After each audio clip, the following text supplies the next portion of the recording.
It just sucks because, she's not supposed to eat that stuff, and it's not good for dogs. That kind of food. It's not good for me.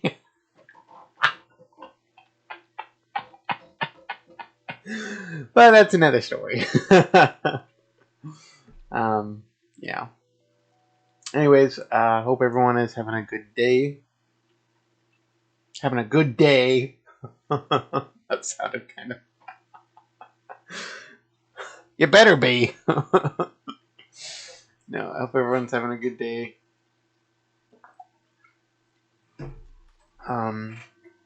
Yeah. Things are going pretty good over here. I was able to go to a park today and do some reading and studying.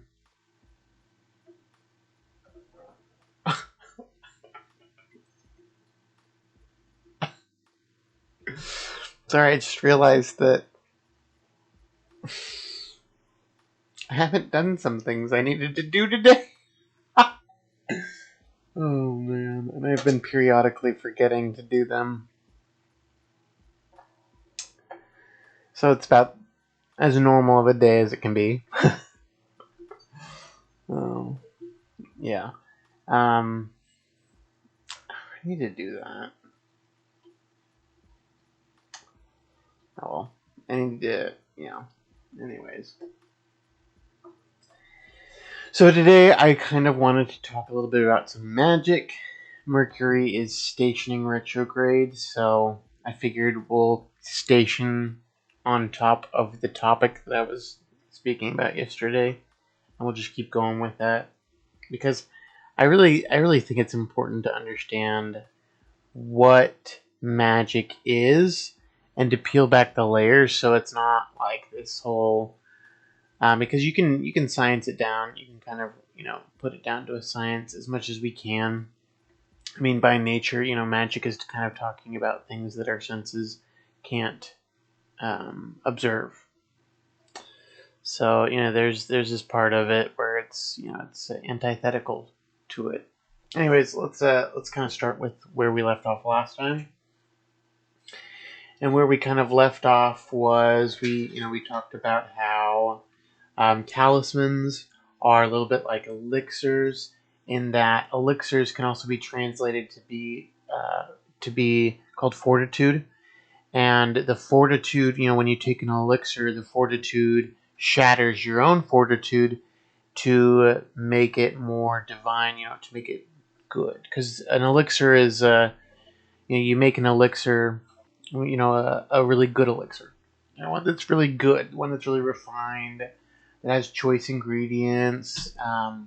But the idea is that you have substance that you put to a form, and the form is kind of the physicality of everything, and also the details, knowing everything, knowing to use what time is best, all of that stuff, really, all of that stuff, all of kind of, how it should be ordered, the theory of it, the kind of the form that it should be taking, or the form that you are taking in order to interact with it.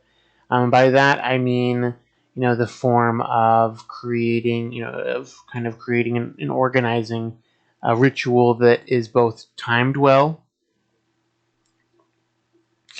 so it's got the space and time is right, the setting is good, the place is good, and you know that, you have all these things, and again, the form doesn't have to be perfect because there's no such thing as a perfect date, and a perfect election, a perfect astrological time. There's always going to be something that can be corrupt with it, but it's important to understand that the substance, the purity of the substance of what you're trying to get, because what is the substance? Well, the substance is really what you bring to the table in terms of energy. Substance can be defined as the quality of how you're approaching it. Are you approaching it to accomplish means, to support other people, to encourage other people, or are you doing it to bring about bad ends, to bring about other people's destruction? That's the substance, that's the energy. And so, when we plug the substance into the form, that's kind of like what we're talking about when we're conquering and when we're shattering, the fortitude of something else. You have to combine both of these things, not just one of them, in order to really conquer and to create this image magic. And yeah, I think you can go. There's a lot of directions that this can be explained, but I think it's just important to understand that form and substance are very primary, and the form is more defined as kind of the things that we can't really change. The like in terms of the, like I would say, electing a good time to do it. You can only have so much power in that regard. Not just with the form, but um,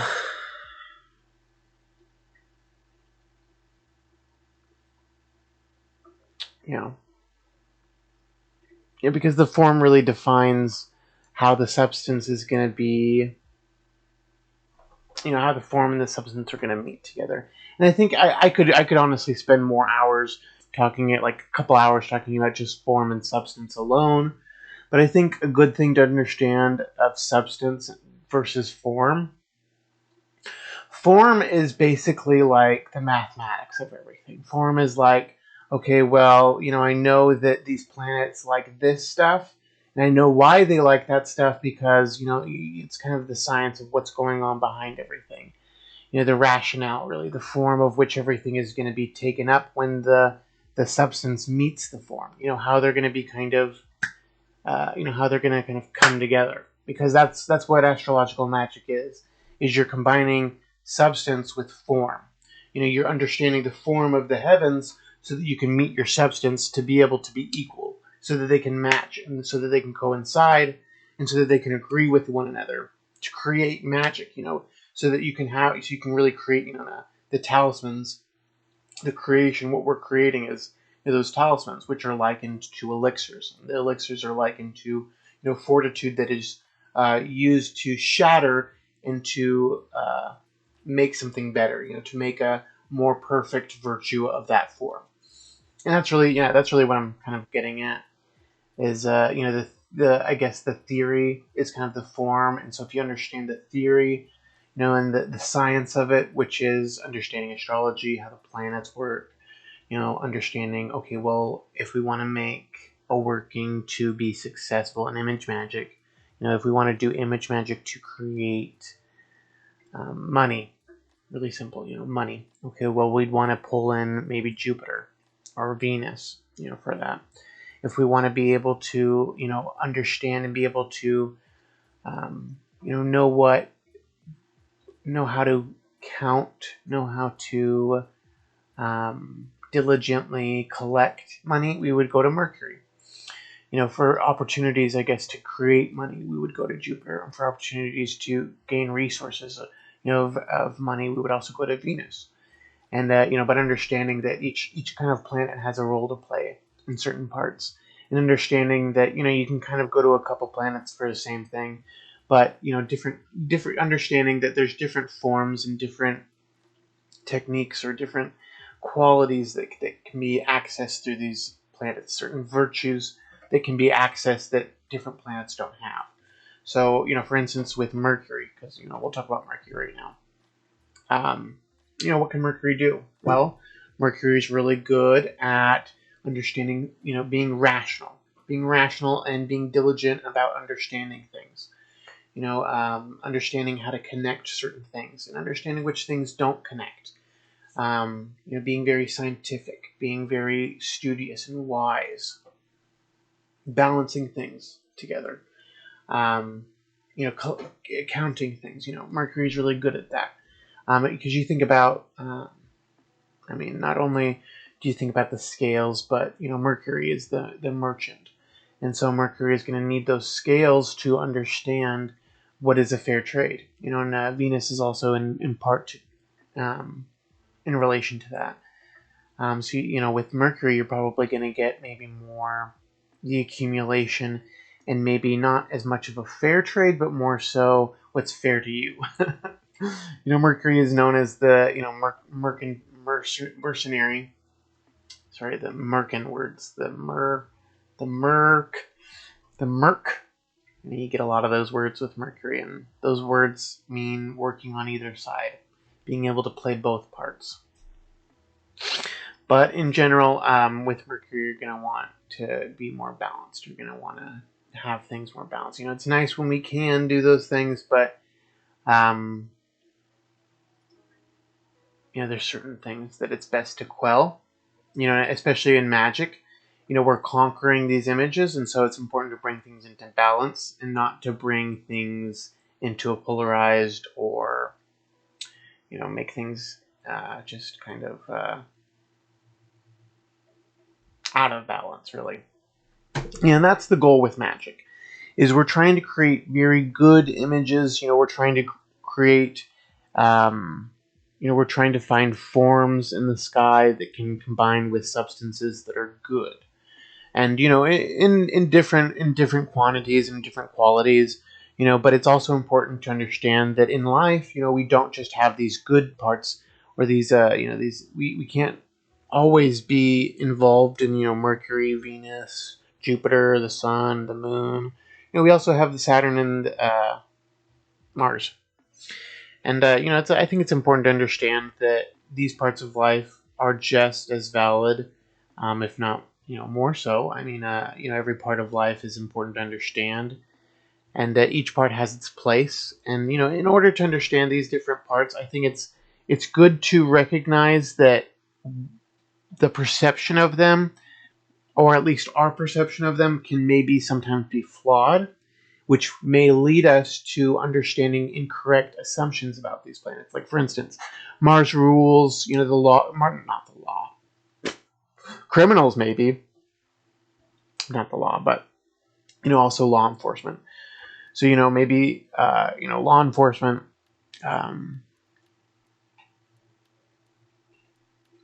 can be really either good or bad. There's very, but probably, sometimes the bad, it can kind of it can seem like it outnumbers the good. But, it's important to understand and to not perceive things as just all or nothing, because that's not life. There can be very good instances. It doesn't mean that the bad instances won't happen, but, it's just to say that one time something bad happens, that, there can be no good of anything that can come of that. And I think it's important to understand these Mars, Saturn parts of our lives where we kind of associate that with our egos, because we think, it's a kind of an ego thing also. Those are really ego involved. And we think if, we don't have any success in doing it, then no one else can. And that's just not true. Obviously, different people are supported different, no one's created equal. And that's the truth. Fate and fortune are not handed out equally, unfortunately. But, there's equal parts. There's, I guess there's not, everything is not doled out as equally. So it's kind of, but that perception kind of gets, thinking, understanding that, you get caught in that perception and you think, it's important to kind of catch these things and to not, divulge too much into the ego, and to not poke the wounds of the ego, acting as if poking those wounds is what keeps us protected or keeps, people protected, when it doesn't. It's actually just an illusion that we're buying into and assuming that we can't, there's no possibility of any middle ground. And that's just not true. Anyway, so, magic is, it's important to understand the substance, I think, and to understand how the form and substance can combine best, before you're doing it, working. Yeah. Anyways, let's keep going on to what we want to talk about today, which is theory and practice. The theory and practice of it. So, and a lot of this comes back to the form and substance. The form is the theory, and the substance is the practical part of it, the practice. From these are composed the celestial figures of the heavens when they wish to make them. So, from these, from we can do these workings, and we can, the planets really compose, into understanding the science of how these things work. And it takes some dedication. It takes some understanding of traditional astrology and how that works. However, by understanding that, all of these things can be contained and be done, and they can be these different forms and these different celestial figures of the heavens. They can be made. The virtues of image magic consists wholly in the election of hours and time of the proper constellations. That's a direct quote from the Picatrix.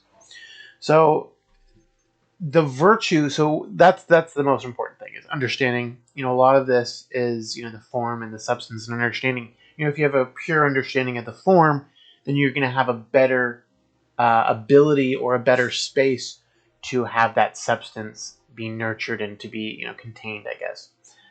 The body and the spirit are going to match more. If you have that understanding, you're going to be able to alter the spirit will inform the body, or I guess the components in which the body will be made to allow a more perfect and successful union of the two. So when we understand that, we can really, by understanding the nature, the theory of these planets, we can get to and access a very more elevated form of these planets. And you can really keep going. I mean, it's there's a lot of higher forms of divinity, but there's these angelic spheres which we can kind of access that really allow us to have these these talismans, which in and of themselves help us to transmute and to be benefited, and to raise our awareness, or at least raise our capabilities. So that's why it's important to understand that this can be maybe a violent act if we're not really prepared for that. If we're not prepared, that the act of violence isn't happening necessarily when we're creating these images, but more so when we are wearing them, when we are wearing these talismans, when we are using this astrological magic. And that is because we are changing how things work. We are changing the fortitude of not only ourselves, but the spirit around us. And so it's important to kind of think about that, digest that. What does that mean? What does that mean when we're dealing with talismans? Let's break that down. Thinking about talismans, how do they actually work on us? If we're to take that understanding and that symbolization of it's shattering a fortitude, or so what is a fortitude? Well, let's say a fortitude that we want to shatter is, or stick with Mercury, is eloquent speech.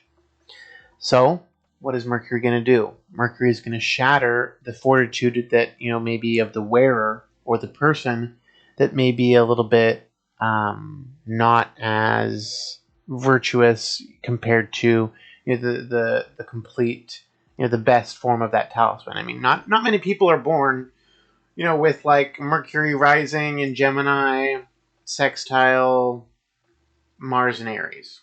That's not many people. That's pretty good. That when you concentrate celestial energy on, and that's really what you're doing with astrological talismans, is you're concentrating and you're conjuring that celestial energy of that particular sphere, of that particular planet. And so it would be Mercury in this case. So you're kind of isolating out every other thing unless you're including what you want to include. So that's important to understand.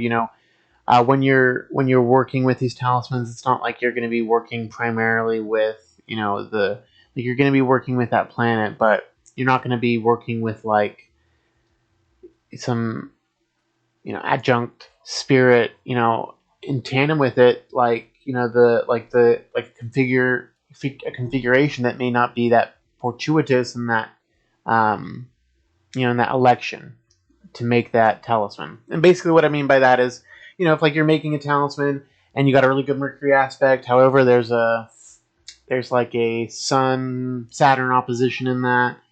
And as long as as long as that's not on the angles, and as long as that's not too strong, you're going to be okay. Because you're not doing a talisman for the Sun or Saturn, you're doing a talisman for Mercury. And that's why that kind of works. But that's also why things aren't perfect. Is that we try to do maybe Mercury is in a perfect place, but the other spheres are not. But yeah, it's not to say that we need to think about when we're wearing a talisman with the placements of the other planets relative to ours in that chart. That's just kind of getting a little bit into semantics, I think. And sometimes, it's important to recognize that we're not doing everything. We're not conjuring all those spirits. We're focusing inward. And I think that helps to understand things a little bit better, because when we understand the form, we understand how we can get that substance a little bit better. When we can kind of sometimes we only can we work with the substance, and a lot of times the substance isn't changeable. But if we can understand how that planet works, we can because we're doing a ritual for that planet. We're gathering substances that would be good for that planet. And when you think about it, it's not like when we're doing like a Mercury working and we gather like coriander seeds for Mercury, cumin seeds, anise seeds, aniseeds, lichen, lavender, tongue, deer's tongue. When we gather all these plants, flowers, liquor, spirits, rum. It's not like the planet actually needs that. It's not like these are substances the planet actually needs. It's not like the planet is needing to subsist on these things. It's just understanding that we know the form of that planet. And it's kind of an offering, it's a substance that we are offering to kind of tie into the form of what we're doing. And the form of what we're doing is Mercury. So we're going to need Mercury things. We're going to need things that Mercury likes. Not that it's kind of like a sign of respect. Victor Carr, he kind of talks about this, but he doesn't do magic. He doesn't do anything with astrological magic. But he's just spot on with this, though. He's really spot on that the substance, when we know about the substance that form enjoys, we can offer that as a respect, because we have, we know the form of that influence. And when we know these forms, when we know more about them, we're better able to interact with them. We're better able to not label them, but kind of name them in our lives and be able to say, oh, this is this energy, and we can kind of deal with it a little bit better. And putting a name on these things, kind of calling a name on them, it kind of dispels the illusion, or at least it kind of dispels the mystery. We can understand things a little bit better. We can work better. And that's, and so when we're doing that, we're really counting on understanding the form and knowing when a good time would be to access that form and offer substance, our substance pure of heart, to be able to get that, to really combine that form and substance together, to conquer it, create a talisman that is successful and efficacious to that planet and that sphere. That's what we're trying to do. And that talisman, what that talisman is going to do is it's going to help us with the things that Mercury wants us to help us with. So it's going to, a lot of times you'll hear the word ring burn when you first start working with a certain planetary or stellar or lunar mansion talisman. And sometimes this is more apparent than other times. I think when I've done workings myself, I've had a lot more ring burn. So it's to say that I think the more that you really align yourself, the more that sphere is going to have a power in your life. So when you're doing the working, it's going to be a lot more powerful. I can offer a lot of these things and that for people, but it's not going to be as potent maybe for me because I know and I understand that spirit, and I know and understand that form, and can um, alter the substance to create a more holy union. And it's not necessary to understand that, though. It's not necessary to understand all of that. It's good to know it. It's good to know why that works and why it's important to be dedicated to this, to really be ingratiated into it, to live, eat, and breathe it, to be better at it. That ultimately will yield the best results. So yeah, so now we know, what a talisman really is doing. And, we go back to that first thing we talked about yesterday with how magic can bind the human mind and spirit by its subtle power, or it can make the appearance of something wonderful and use that appearance to catch and guide the mind. So, what is that? What is going on with talismans when we use them like that? Well, it's not only binding, it's not only not just binding us, but it's also, appearing to us to be, to be more charming. It's kind of, you're doing magic on yourself. And I think that's honestly one of the best ways, because it's good to do things on yourself. And yeah, I think it's it just is always better. If you're wanting to do something, like, you can't ask the world to change. It's better to kind of change yourself in that. So a lot of these talismans we can kind of use to okay, well, I need to do this more efficaciously and successfully, more better. That's why we use talismans. We're not Super Saiyans. We're not like Mega Mind people. So it's okay to use things to help us. I think that it's okay to be interdependent. And I think it's one of the faux pas that our ego has to be so large that we should just be able to just do everything successful. And that's just not true, folks. That's just not true. By and large, that's not true. I mean, you don't just take medicine just because you're sick. You take medicine to be stronger.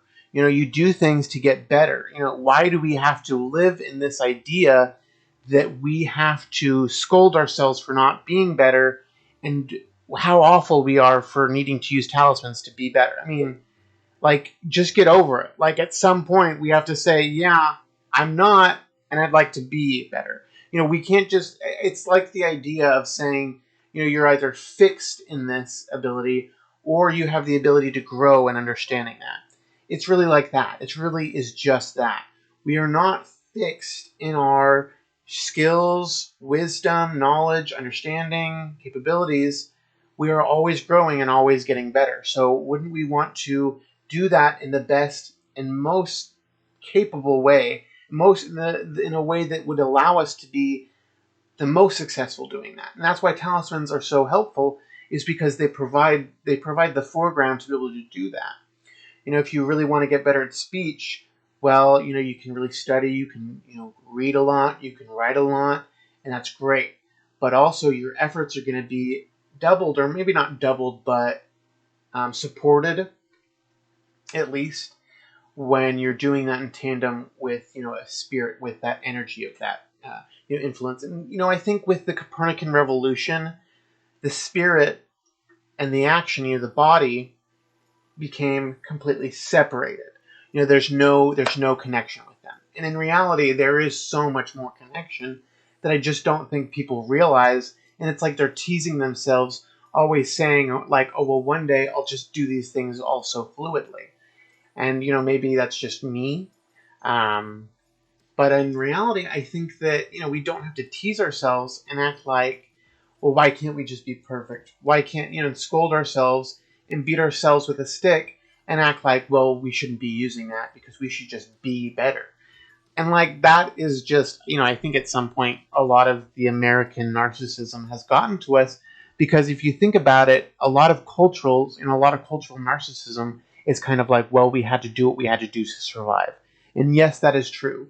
But wouldn't it be better to do what we have to do to survive in a healthy and more beneficial way that involves not only our understanding of the world around us, but also of the world within us, of the divinity within us and the divinity outside of us, because there can be, we can combine both of these things to be successful. And I think that everyone should be doing this. I think everyone should, I don't think that's actually going to happen, obviously, but, I think that in a perfect world, that doesn't, you know, yeah, I guess I need to catch myself before I even get there. Let's just stop there, because that won't exist. But I guess circumstantially, it would be good to, when we're doing something, when we're setting out on an endeavor, to not only be spiritually invested in it, but to be, just as invested as we are with, understanding, like, when we're moving somewhere, we want to understand, okay, well, what schools does that place have? Is that a good environment for a family or whatever? Is this going to provide me with opportunities that will connect me to grow my career? What is going on? And not only that, we can combine it with the spiritual of, what is the spiritual what is the spiritual foreground of this? What is the connection? What is the connection of what the energy of kind of what I'm going after? And I think that that's a lot more latent and a lot more difficult to grasp because, we don't do that. We have kind of lost that bridge, and it's important, I think, to understand how we can kind of grow that back and rebuild that. Um, just in general, just rebuild that bridge and, combine, science with divinity. I think that we would all be supported by that. I think that would just be, to me that makes sense. But to me that makes sense. Anyways, I think you know what I mean. I think I'm just getting a little bit fixated on some details, but that's okay. That's okay. So yeah, moving on. And so going back to kind of what I was saying a little bit about the form and substance. So,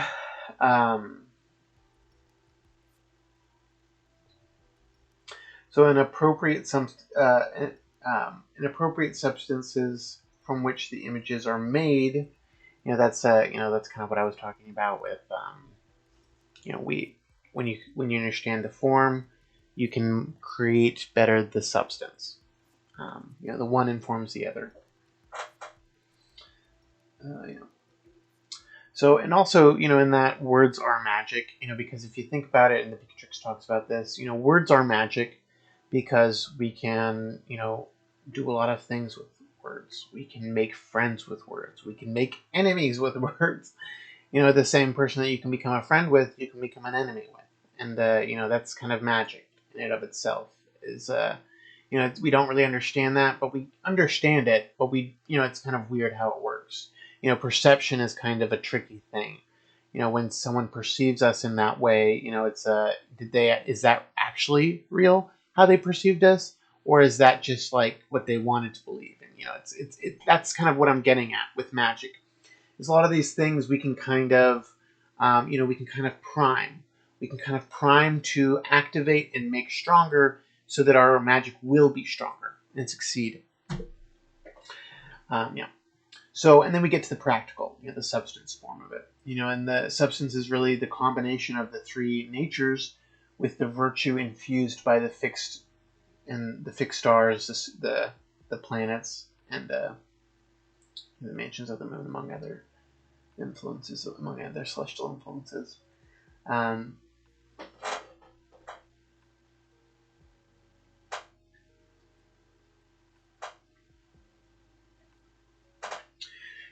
the virtue is kind of confusing because it's like, well, what is the virtue? What is it because, is it virtuous because, we've dedicated so much time to it? Maybe, possibly. Is it virtuous because, we've been diligent about crafting something? Maybe, that could be it. Is it virtuous because, we feel pure in heart or something? Maybe, that could be just as true. Yeah, I think that could be valid. Is it virtuous because the substances that we've gathered are pure in their form or substance? I guess probably too. There's a lot of things that I think the virtue is kind of enacted in. It's a lot of these things, and I think it's important to not get hung up on that, to allow it to be what it is. To seek it, to seek that form. And sometimes we're only going to be able to access a form on a certain level with the substance that we have, because we have to do a little bit more digging. But it's not to say that we just can't access that form or substance. Sometimes it's important to do the working, the ritual, the magic, so that we can actually use that working to ascend to a higher level. Because that's the goal, is to ascend to a higher level, to get better, to become better. Not because you want to become better than someone else, but ultimately because you respect the art and you want to innovate, because you require a higher level of dedication and discipline in what you're doing, and you seek that. That's what you seek. That's the virtue that you're seeking. Because a lot of these things are virtues. And the virtues that we're seeking from the planets. And understanding that is it's something to think about. It's just something to think about before we kind of get involved, because a lot of this is theoretical and practical. So there's going to be a theory of it, but just as much as there's theory, there's also practice of it. It's kind of like academia meets in-field testing, and I think that's the fun part of it. Is it's not just theory, but you get to see how it works. Not to say that you're, and I think it's important to understand, we're not doing this to kind of say, oh, well, see, I proved it. It's not just and that's not important. It's not to say, it's not good to say that, oh, we can do this. It's good that because we can do this, because we know how. It's good to be able to do it. The ego doesn't belong here. It's important to leave the ego behind. Because the ego is not going to help us ascend to higher levels. The ego is going to make us stay down in lower ones. The ego is going to insult us to tell us that we can't do these magical things. Who are we kidding? So no one we know has done it. So who are we fooling to think that we could? And that's the ego. And that's important to leave behind the ego. Leave that behind. Let the ego not go where the ego doesn't need to go. But So, I think I have to go, actually. Let me wrap up, though. So, and part of the virtues is that these things have to be done by a human. You can't just make a robot create a talisman. You can't do that. It has to be done by, living, breathing body, spirit, and soul. You can't just have, and that's really why this is magic, is it's not possible to complete this without it being done by a living, breathing person. A person has to do this. You can't just put it in a lab and say, we're going to have these robots, we're going to have these automated voices and these electronic hands do all this stuff. You can do that. It's not going to work. Maybe it would, because there was a human that was doing it. And that's, I think, it's kind of a little bit, it's a little bit, well, of course there's a human to do it, but, it's important to recognize that. We have magic. All of us have magic. We are living, breathing bodies of magic. And so, through elemental heat, and this is a hungry soup. Damn it. I need to go. I said I was going to wrap up, and I honestly need to get going. Hungry soup. Thank you to the chat. I got on kind of late today. I had a lot that I was doing, but I do astrology readings. My website. I'll be back tomorrow, but let me post my website. Oh, I got to do it on here.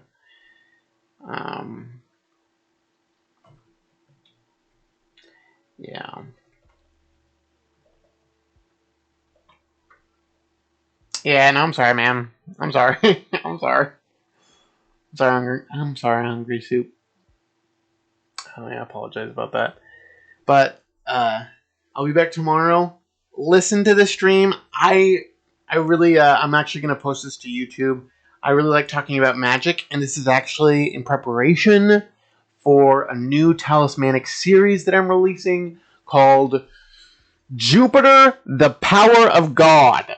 Jupiter and Pisces, the power of God, and kind of, understanding what is the power of God, what we can do with it. Yeah.